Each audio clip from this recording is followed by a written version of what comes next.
What is going on, everybody? Paul here, coming at you with your Crypto Coffee update. You know, we got all the news, the conferences, the events, everything you'd want to see for the next couple days in the crypto space. And of course, we love that civil discussion, the ability to share information, get closer to the truth, because that's just what rational thinking adults who are actively pursuing the truth do. And of course, we do it in style with our coffee. So join me now for that simultaneous sip. Good stuff. No cut with cream or sugar, straight black coffee.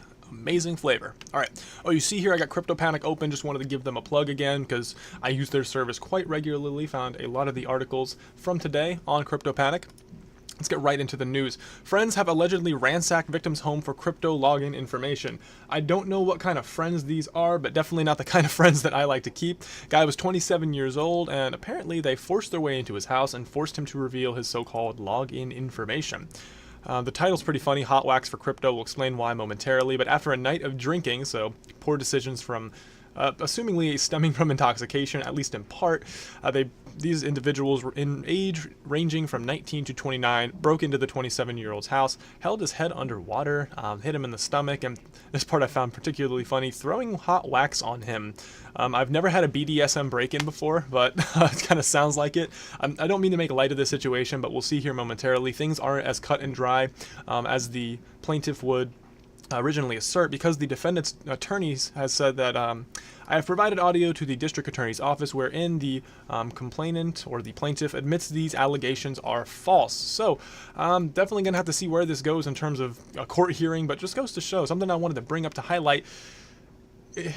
Letting people know your financial situation generally brings people out of the woodwork. We may be familiar with the stories about the lottery. You know, you win the lottery, $5 million, and suddenly your great uncle from your dad's side, long lost, comes out of nowhere and just has some fantastic business ideas that he's very excited to share with you. This is a, I guess, less caricature version of that. You know, if you know your friend has millions of dollars and it's as easy as getting a small string of letters and numbers, well, the less moral among us may be tempted to do something that would, let's just say, unscrupulously transfer possession of that information. So definitely heart goes out for this situation. Hope we can get to the bottom of the truth as to what happened, whether these allegations are true or false. Messy stuff, and gotta protect yourself out there, guys. Make sure you, there's an old adage, always talk about crypto, just never talk about your crypto. So that's something to keep in mind, but always do your own research with that kind of stuff. Next up, we have Swift denying a partnership with Ripple.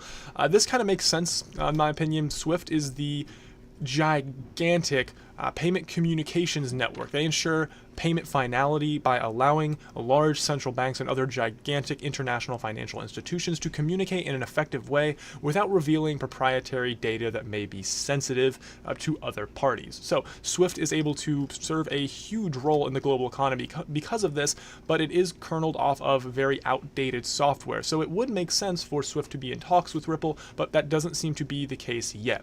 Swift spokesman came out and said, I'm not sure where those rumors are coming from, but the upcoming standards release is entirely unrelated to RippleNet. Its primary purpose is to ensure all payments include a tracking reference, a UETR, unique end-to-end transaction reference, which will allow banks to track their GPI payments end-to-end in real time. That is something great. No doubt it'll help with the central bank's payment and liquidity settlements, but that said, it's not a homogeneous system. A lot of the data silos for these central banks, again, are proprietary, meaning that they have their own rules and regulations internally and how they're governed. And when you communicate between two proprietary systems, you can end up with a lot of overlap, data loss, and communicative inefficiencies. So it's not out of the question that perhaps maybe Ripple or some other blockchain consortium in the future will enter into talks with Swift to hopefully modernize the global payment network. But doesn't seem to be happening yet, so those rumors have been laid to rest. Interesting point. It's coming out today. Again, all this will be in the description below, so you too can do your own research.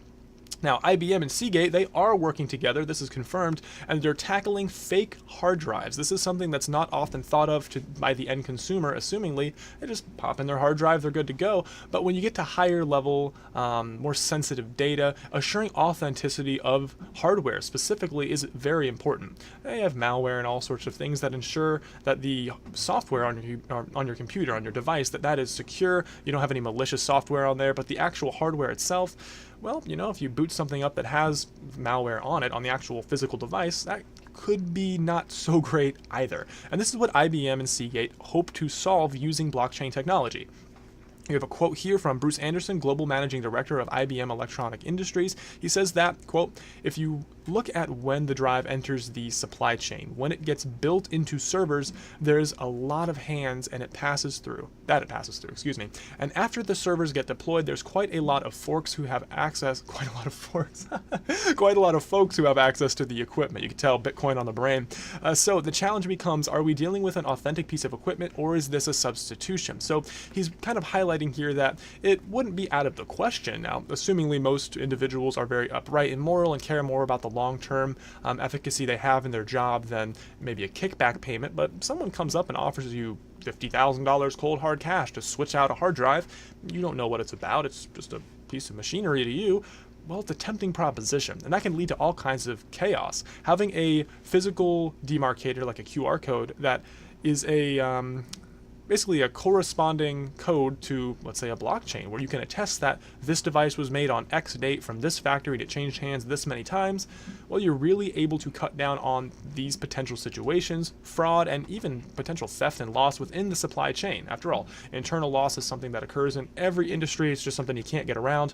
But yeah, it looks like blockchain technology is not only breaking into the mainstream with large industry partners such as IBM and Seagate, but they're using it for some very unique, interesting applications. So moving right along, let's see where we're at here. Cool, 6 minutes and 30 seconds. Japan's Shinsei Bank Nippon Wealth formed business alliance with blockchain startup Consensus. Now, Consensus has been in the news quite a bit recently. Due to their partial funding of the independent research undertaken by Whiteblock that revealed that, as I've been claiming for a number of months now, EOS has characteristics that are more akin to a centralized database like Amazon Web Service or Google's platforms, those sorts of things, Alibaba, rather than a traditional blockchain where you have no distribution and all that. So we won't get into that here.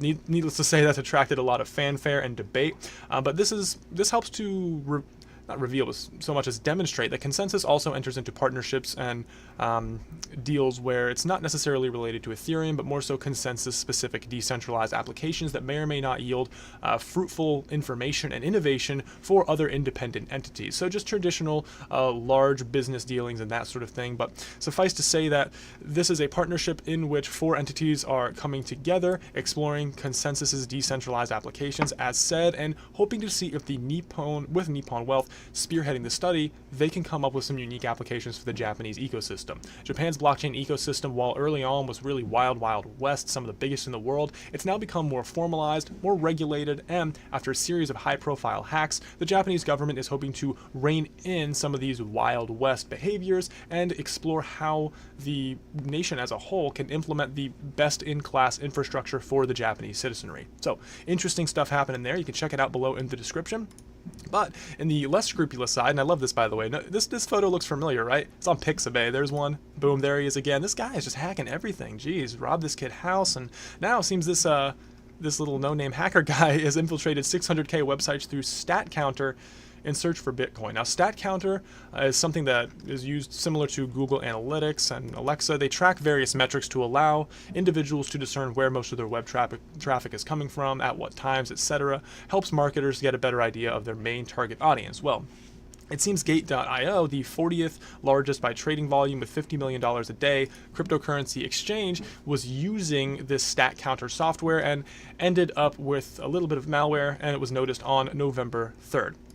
At time of writing, it seems that Gate.io has issued a statement that says that they've removed StatCounter from their website, but nonetheless, it seems that the vulnerability may remain in StatCounter itself. So, with all things considered here, it seems that the AOK has been released by Gate.io, but if you use Gate.io, I do not. Do your own research. Definitely be wary of logging in with your information, just my 2 cents, or even visiting the website, given that it is a malware that can be injected into your PC. So just kind of putting out the yellow caution flag, let you guys know. Be safe, be vigilant, be cautious, and as always, do your own research, guys. Very important.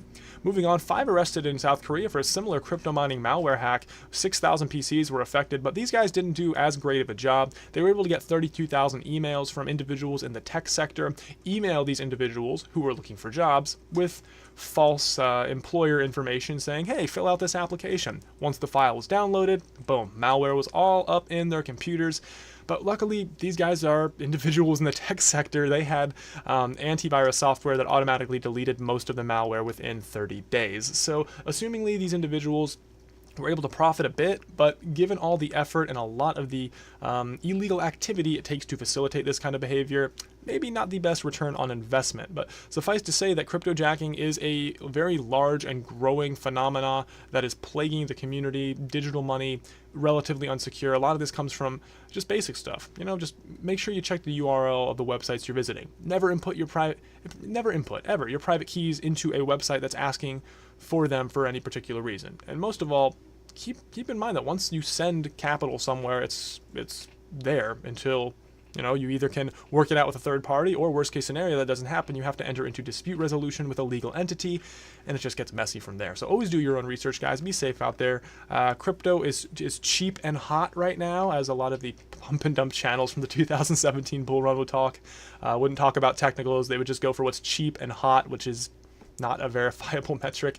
Moving right along, we got South Korean lawyers lobbying for cryptocurrency and investor protection laws, very much related to the previous article, hence why I'm framing it as such. We're seeing Korea, as well as similar to Japan, develop more formalized regulatory framework for these crypto entities, whether they be exchanges, fiat portals, even dApps and that sort of thing, to allow for a more robust ecosystem while disallowing for malicious actors to take advantage of the population. So without moral consideration, that's neither here nor there. Everybody has preference as to how these sorts of things will be implemented. I know there's been a lot of decrying of the know your customer regulations, as they're just very arduous, but nonetheless, this is something that can very well help to curb illegal activity in the space. So let me know what you think of that kind of thing below in the comments. Is KYC AML, which is know your customer, anti-money laundering formalities, are they helping? Are they hurting? You think they're more of a hindrance to the space, more of a benefit? Let me know. If you have any information as well, link that in the comment. After all, doing your own research, sharing those sources, that's important.